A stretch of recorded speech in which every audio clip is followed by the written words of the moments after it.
വിഷു സ്പെഷ്യലായിട്ട് ഒരു പായസം ഉണ്ടാക്കാമെന്ന് വിചാരിച്ചു. രാവിലെ എണീറ്റ് ഇൻസ്റ്റ തുറന്നപ്പോൾ തന്നെ കണ്ടത് പായസത്തിൻ്റെ പലതരം വീഡിയോസാണ്. അപ്പോൾ തന്നെ പായസം ഉണ്ടാക്കിയാലോ എന്നുള്ള പ്ലാന് വന്നു. പിന്നെ ഒന്നും നോക്കിയില്ല. ആദ്യം തന്നെ ഷുഗർ ക്യാരമലൈസ് ചെയ്യാൻ വെച്ചു. എന്ന് ഷുഗർ ക്യാരമലൈസ് ചെയ്യാൻ വെച്ചാലും ഇതാണ് എൻ്റെ അവസ്ഥ. എപ്പോഴും വൻ ഫ്ലോപ്പായിട്ടാണ് അത് മാറൽ. പക്ഷെ നമ്മൾ വിട്ടുകൊടുക്കാൻ തയ്യാറാവില്ലല്ലോ. അതുകൊണ്ട് തന്നെ രണ്ടാമത് വെച്ചു. അത് കുറച്ച് കഴിഞ്ഞപ്പോൾ അത് അലിഞ്ഞു വന്നു. അത് ക്യാരമലൈസായി വന്നപ്പോൾ നല്ലൊരു സമാധാനം ഉണ്ടായിരുന്നു മനസ്സിന്. കാരണം എന്നൊരു ഫ്ലോപ്പായി അതൊന്നല്ലെങ്കിൽ അതൊരു കട്ടായിട്ട് മാറും, അല്ലെങ്കിൽ അതൊരു കരിഞ്ഞ പോലെ ആവലാണ് പതിവ്. ഇപ്രാവശ്യം ആദ്യം ഫ്ലോപ്പായെങ്കിലും വിട്ടുകൊടുക്കാൻ തയ്യാറാവാത്തതുകൊണ്ട് തന്നെ രണ്ടാം പ്രാവശ്യം അത് സക്സസ് ആയിട്ട് വന്നു. അങ്ങനെ ആദ്യത്തെ ടാസ്ക് സക്സസ് ആയല്ലോ എന്ന് വിചാരിച്ചിരിക്കുമ്പോഴാണ് അടുത്ത പണി വന്നത്. വേറൊന്നല്ല, ഈ ക്യാരമലൈസ് ചെയ്ത ഷുഗറിലേക്ക് പാലൊഴിച്ചപ്പോൾ അതങ്ങോട്ട് കട്ടായിട്ട് മാറി.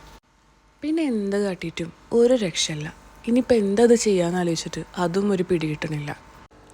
അവസാനം അതിലത്തെ പാലൊക്കെ എടുത്ത് മാറ്റി നന്നായി ഒന്ന് കുത്തി നോക്കി.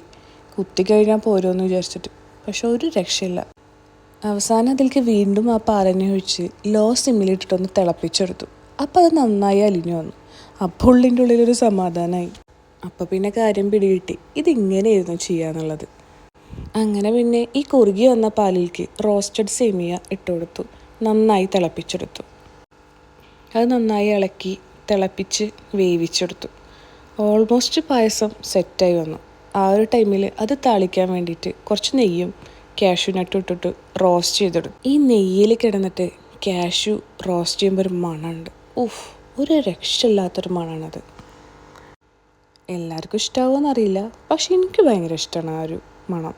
അങ്ങനെ അത് പായസത്തിലേക്ക് ഒഴിച്ചു കൊടുത്തു. പായസം സെറ്റായി വന്നു. പായസം കാണാൻ ഭംഗിയുള്ള പോലെ തന്നെ നല്ല ടേസ്റ്റിയും ആയിരുന്നു.